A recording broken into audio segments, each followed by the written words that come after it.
Good morning, students. Today our topic is interest on partners drawing, in which yesterday we have done the topic of calculation of interest on partner drawing by using the product method, in which we have two methods, the simple method and the product method. This method is used when a partner make irregular drawings, but when the amount withdrawn by the partner is uniform and the time interval between the two drawings is also uniform, then we will use the method that is average profit, average period method.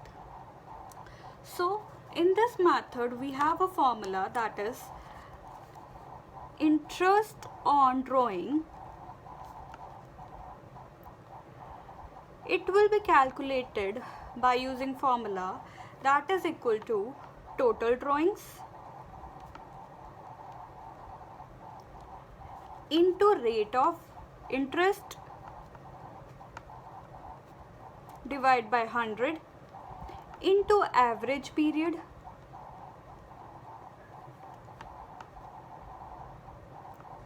divided by 12.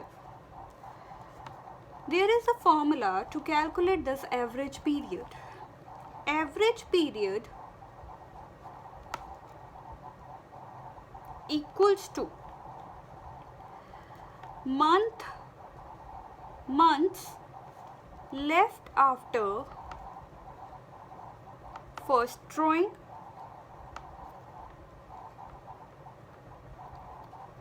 plus months left after last drawing. Both these are divided by 2 to calculate its average. So in this we have a total of 9 situations. So we will make a separate chart of these 9 situations.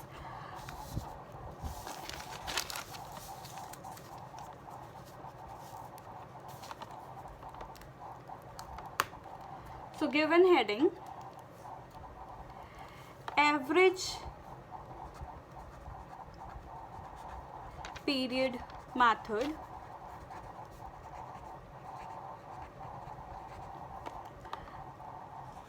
all this situation uses the formula that we have written now.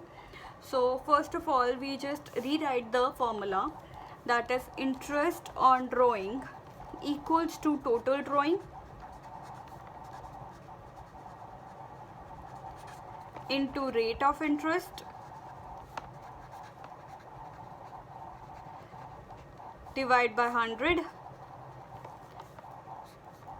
into average period divided by 12. Average period is calculated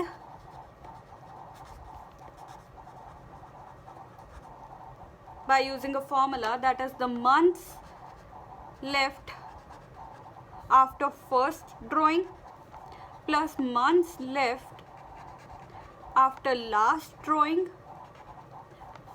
divided by 2. So we have a total of 9 situations in this. Situation number 1.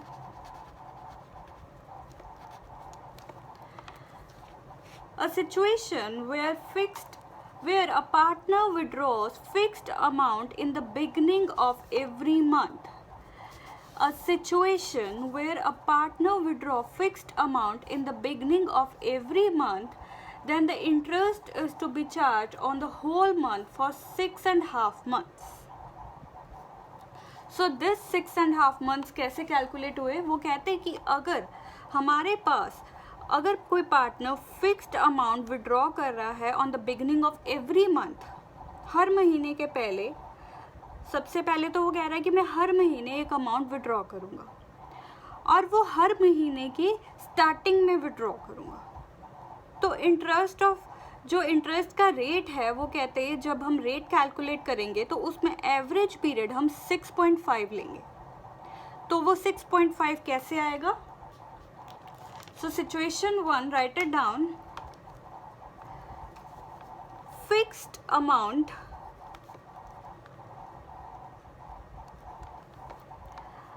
at beginning of every month.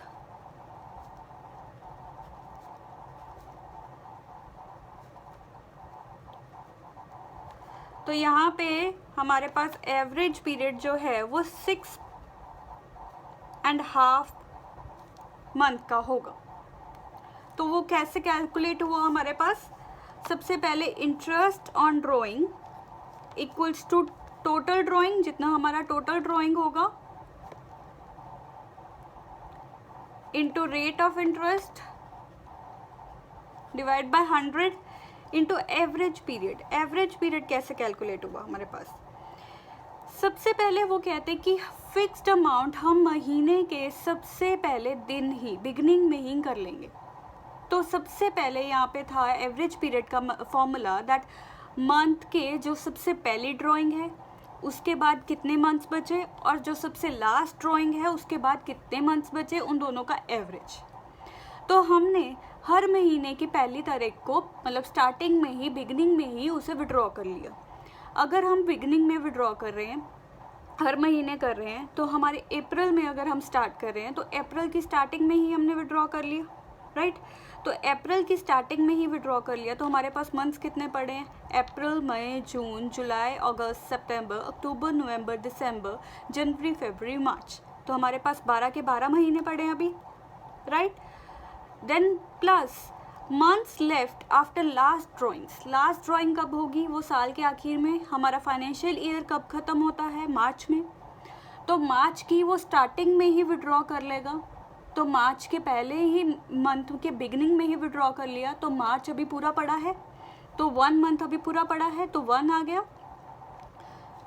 इसका हम average लेंगे, that is divide by 2.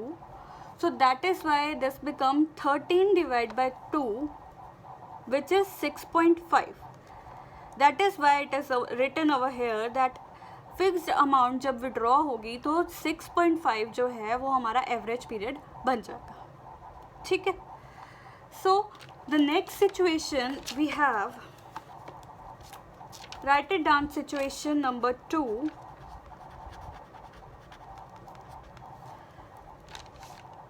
Where a fixed amount is withdrawn at end of every month. तो यहाँ पे हम सिर्फ average period calculate करते हैं, बाकी सारा फॉर्मूला सेम है. हमें सिर्फ पता करना है कि यहाँ पे एवरेज पीरियड कितना है. तो अगर हमारे हर महीने के आखिर में हम विड्रॉ कर रहे हैं तो यहाँ पे एवरेज पीरियड क्या होगा? तो जब हम सबसे पहले विड्रॉ करेंगे, सबसे पहली ड्राइंग होएगी वो अप्रैल में होएगी और अप्रैल के आखिर में होगी. तो मतलब पूरा अप्रैल हमने यूज़ कर लिया और उसके बाद हमारे पास पीछे बच गए. अप्रैल यूज़ हो गया, वो तो निकल गया. तो मई, जून, जुलाई, अगस्त, सितंबर, अक्टूबर, नवंबर, दिसंबर, जनवरी, फरवरी, मार्च. तो हमारे पास 11 मंथ्स बच गए. प्लस लास्ट जो हमारे पास ड्राइंग होगी, लास्ट ड्राइंग हम कब करेंगे? मार्च में, और मार्च के आखिर में. तो जब मार्च के आखिर में हमने की तो वहाँ पे हमारे पास मंथ कितना बचा? कोई भी नहीं. 31 मार्च को आखिर में किया, मंथ कुछ बचा ही नहीं. तो हमारे पास यहाँ पे क्या आ गया? 0. तो इन दोनों का total divide by 2, that is 11 divide by 2, we get 5.5 is the average period. Done. Then we have a next situation.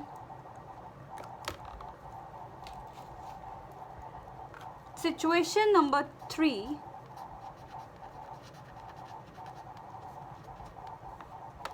Where a fixed amount is withdrawn in the middle of every month. तो हर महीने के middle में हम amount, fixed amount जो है वो withdraw करते हैं. तो fixed amount in middle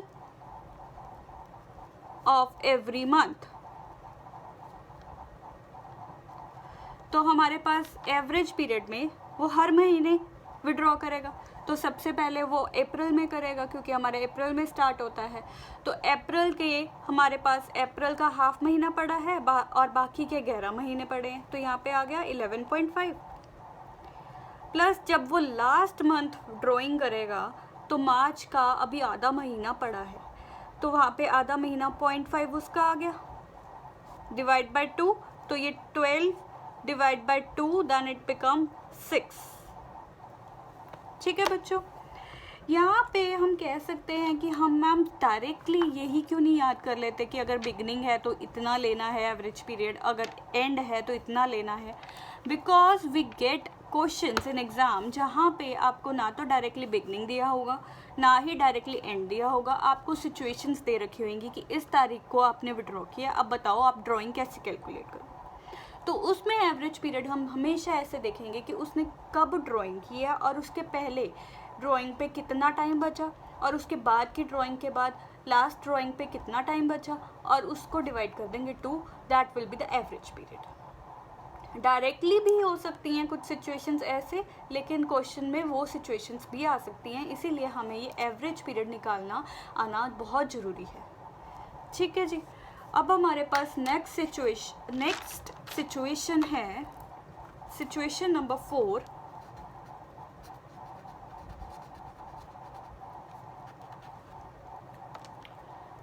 when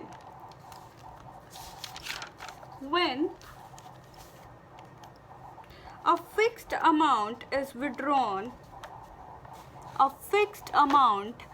withdrawn in the beginning of each quarter during the year। तो फिक्स्ड अमाउंट जो विड्रॉ की है वो क्वार्टर के बिगनिंग में की है।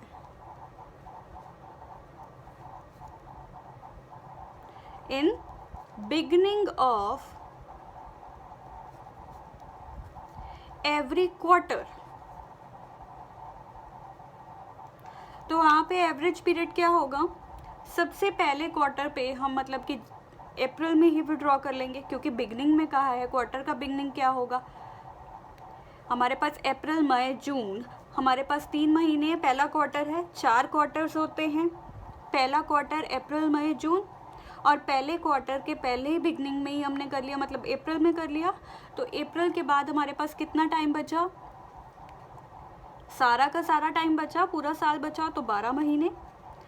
फिर in the beginning of every quarter, तो सबसे लास्ट क्वार्टर कौन सा होगा, जो लास्ट 3 मंथ्स होंगे वो क्या होंगे, जनवरी फरवरी मार्च, और उसमें हमने उसकी बिगनिंग में ही विड्रॉ कर लिया, मीन जैन में ही कर लिया। तो उसके बाद कितने महीने बच गए, जनवरी फरवरी मार्च, द 3 मंथ्स। तो यहाँ पे 3 आ गया, तो divide by 2, that is 15 divide by 2 and we get 7.5 as average period. Done. Then we have situation number 5.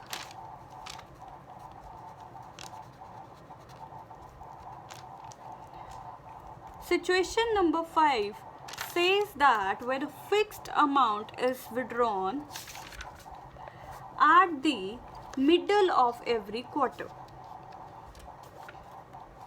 Quarter के मिडल में हमने विड्रॉ किया है अमाउंट कोई भी, तो हम तब कैसे कैलकुलेट करेंगे, fixed amount at middle of every quarter. तो एवरेज पीरियड कैसे कैलकुलेट होगा, सबसे पहला क्वार्टर क्या है, अप्रैल मई जून, तो उसने आधा हाफ में कर दिया, तो अप्रैल और मई का हाफ। ठीक है जी, 3 महीने हैं, 1.5 महीना हमने पहले यूज़ कर लिया और 1.5 महीना बच गया, तो हमारे पास पिछले 3 क्वार्टर्स बचे हैं अभी। ठीक है, 3 क्वार्टर्स, 3 महीने, 3 महीने इंटू 3 कितने हो गए, हमारे पास 9 महीने पड़े हैं, और इस क्वार्टर का 1.5 महीना पड़ा है, तो हमारे पास कितने महीने बच गए, 10.5। फिर हमारे पास लास्ट क्वार्टर है जो क्या है, जून जनवरी फरवरी मार्च, उसका भी उसने 1.5 महीना यूज़ कर लिया और 1.5 महीना अभी पड़ा है, तो वो 1.5 महीना यहाँ पे आ जाएगा डिवाइड बाय 2। तो ये कितना बना, 12 divide by 2, then we get 6, right? Then we have another situation, that is situation number 6,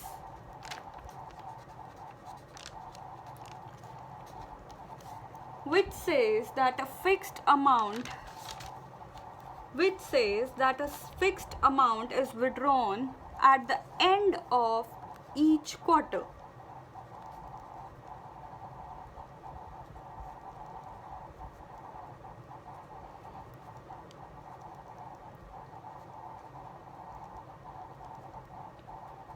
तो एवरेज पीरियड क्या होगा? पहला क्वार्टर उसके आखिर में किया, अप्रैल मई जून, तीनों महीने गए, तो पीछे रह गए 3 quarter.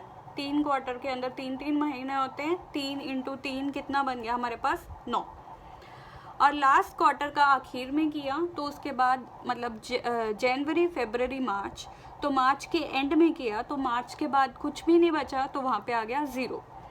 This divide by 2, 9 divide by 2, we get 4.5 as an average period. Done. Then we have another situation, that is situation number 7. Situation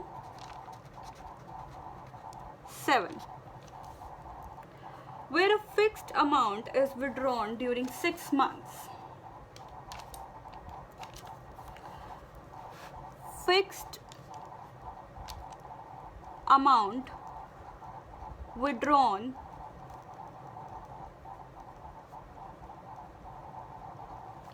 during 6 months.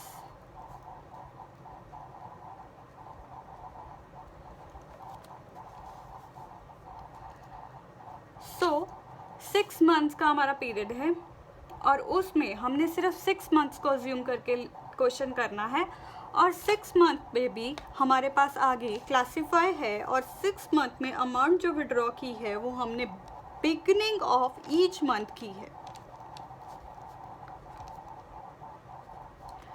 तो हमारे पास एवरेज पीरियड विल बी सबसे पहले 6 महीने, तो पहले महीने के बिगनिंग में अप्रैल के स्टार्टिंग में ही विड्रॉ कर लिए, तो हमारे पास 6 के 6 महीने बचे हैं.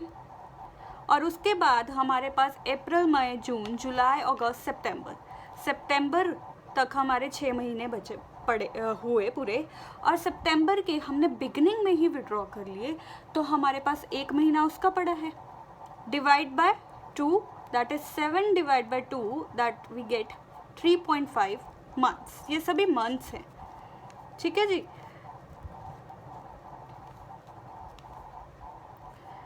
Then next we have in the middle of each month, her month के मिडल में उसने ड्राइंग की है, तो हर मंथ के एवरेज पीरियड विल बी 6 महीने को लेके चलेंगे. पहला महीना क्या है? अप्रैल, मई, जून, जुलाई, अगस्त, सितंबर तक है हमारे पास. तो अप्रैल का आधा महीना हमने यूज़ कर लिया और बाकी महीने पड़े हैं, तो हमारे पास कितने रह गए? 5.5. और ऐसे ही सितंबर का हाफ महीना यूज़ है, लास्ट विड्रॉइंग, और हाफ महीना अभी पड़ा है, तो हमारे पास कितने रह गए? 0.5, आधा महीना पड़ा है, तो that will be 6 divide by 2. 6 divide by 2, we get 3 months.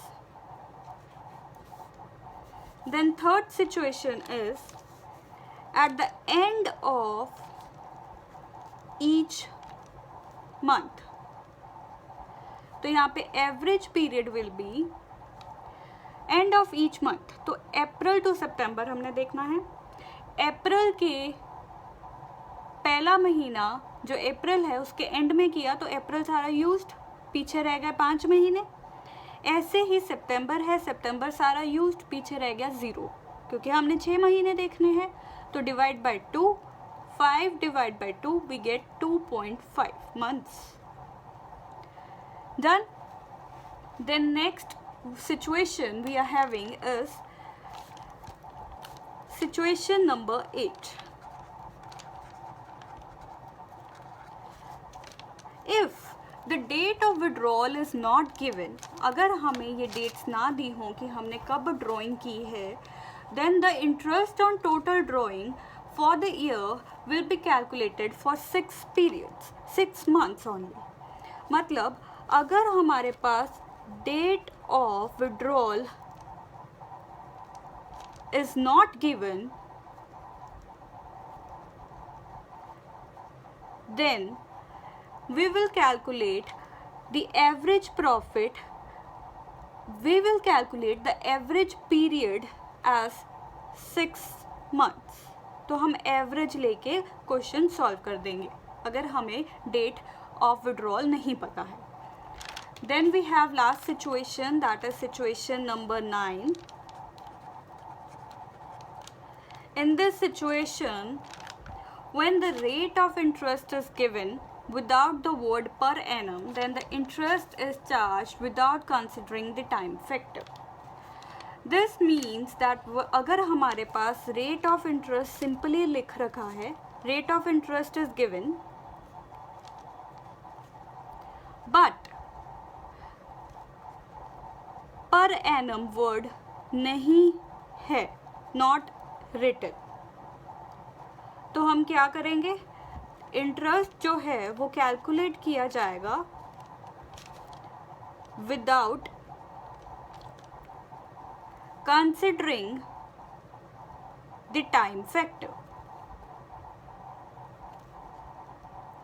मतलब कि हमारे पास लिख रखा है कि एग्जाम्पल कि हमारा 10% जो रेट है 2.5 लाख हमारी विड्रॉल है, तो हम डायरेक्टली टाइम फैक्टर नहीं देखेंगे, हम सीधा पर एनम वर्ड नहीं यूज़ किया हुआ, तो हम 2.5 लाख के ऊपर 10% लगा के कोई टाइम पीरियड अज्यूम नहीं करेंगे. जैसे यहाँ पे हम 6 मंथ्स लेते हैं तो यहाँ पे हम डायरेक्टली 10% लगा के यहाँ पे आंसर निकाल देंगे 25,000.